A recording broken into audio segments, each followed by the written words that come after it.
In this video, I'm going to continue working on annotations. I'll be adding the room tags. So room tags are simply the room name and the room number that are referenced in the project. And these numbers get keyed to different places within the set of drawings. And they basically make it easier for someone to find a room and understand some kind of reference that's being discussed. For example, if you have multiple rooms that are all the same, you want to give them each a different number so that it's clear that there's a specific reference. So how do you do this? You go to architecture, and there's a number of ways to do it, but what we're going to do is we're going to use this room tool here. Generally speaking, we start our numbering with the point of entry into a project. So for a house, maybe that's the stairwell that is inside the front door or some kind of vestibule. In our case, it's the lobby of our motor motel. So I'm going to go ahead and come in a little closer. I want to try to place that tag so that it's not sitting on top of other things. I'm not going to change the name at this point. I'm just going to go around and begin placing these tags throughout the project. And again, doing your best to avoid clicking on top of things. Now, we have some furniture components that are showing, and those are not necessarily going to appear in the construction documents. So some of these things, are irrelevant anyway. Bathroom fixtures, however, would appear. So, bathrooms tend to be pretty small, so it's kind of difficult to get them placed in there. So again, do your best. And the room name is going to change to something shorter anyway. So I may be able to squeeze it in without having it overlap other things. In this case, I have this little exterior courtyard that I added. And again, I'm just going around. Now, you can see that it's adding the numbers. I'm on level 1, so it's going to start with 100, 101, 102, 103, etc. And I can continue going around and adding these. Which ones do you need to include? It depends. You will see projects where everything is given a separate room number and name. Like, for example, I've got a closet here, and I can reference that. So I want to place it where that X appears, and it will reference that room. And what these may be used for is if I produce a finished schedule that tells me, okay, the closet's going to have floors that have carpet and walls that are painted, etc. That's one of the uses of this. This is another closet here. So I'm going to add that, and we'll come back and look at some of the graphics later. I'm not going to label anything on the exterior except I did that little courtyard space. But the other thing that you want to do is, it made sense in my project to go in a counterclockwise, or rather a clockwise direction. But depending on your layout, you may find it's more practical to go into a counterclockwise rotation. So I'll continue in my clockwise direction here, and I will number these all. Sometimes when you have a suite like this, you will do like a 111, 111.1, 111.2, or maybe you do 111 A, 111B, etc., just to kind of keep them all together. But we're just going to follow the numbering protocol that Revit is by default assigning to everything. Okay, so I'll go ahead and continue my numbering system all the way across here. Okay, so now I've gone around and I've provided tags for all the rooms. And what I'm going to do next is to change the room names. So I'm going to use all caps, and I'll try to be consistent about that throughout the set. This will be the lobby. This is my pool equipment room.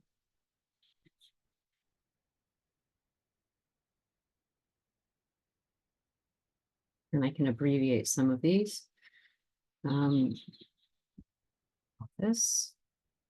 For this room here, since it's not really designating for a gender. I'm just going to call it toilet since it doesn't have the bathtub, just the sink and toilet. And then I'll continue going around and providing names for all of these rooms. Now here I have a condition where I need to make a decision.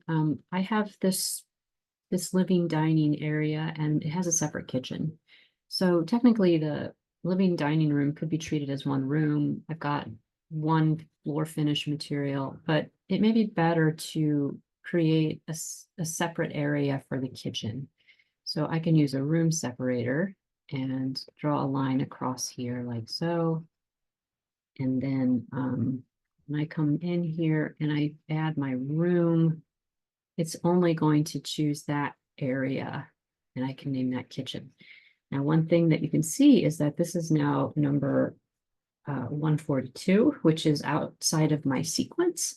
So I have a few options here. I can go through and renumber everything.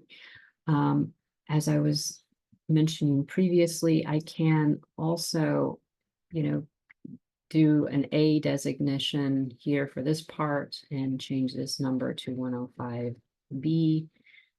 Basically, you just want to be consistent about these things. So this one is going to be the living room. It could be called living dining room, but we'll just leave it as living room. And this will be the kitchen.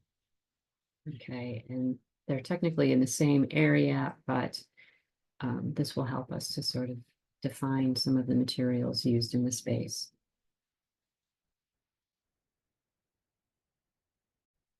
Okay, so I'm moving over here to where I have a couple of closets and I've abbreviated them as CL.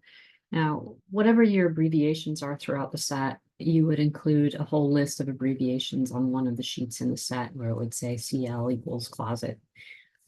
Here I have a situation where there's really not much room in that space for this tag. So, you have some options about dragging it out. It's possible that you can find a kind of convenient spot inside the room. Really, it's just important that everything can be read. Someone would be able to see these. So shifting them a little bit left and right may be adequate. You can also pull them outside of their space, for example, over here, or look for a spot maybe a little closer that allows you to reference it. And you can see it's dragged a kind of what we call a leader outside of the room to reference it. So those are some options. But again, clarity is key to this. All right, so I'll just finish up with this manager's apartment here, call that bedroom, and then I'll start working on the typical hotel units. So I'm continuing on here. I got my mechanical electrical room labeled, and then I'm going to start with the individual motel units. Bedroom, I'll go in the same order: bedroom, bathroom, closet for all of them. That may mean I need to renumber a little bit, but I think that will help to keep these things consistent. So bedroom, bath, closet. Here's an instance where I changed the numbering system. I want this bedroom to be 123. And when I change it to 133, I should get an error message, duplicate number values.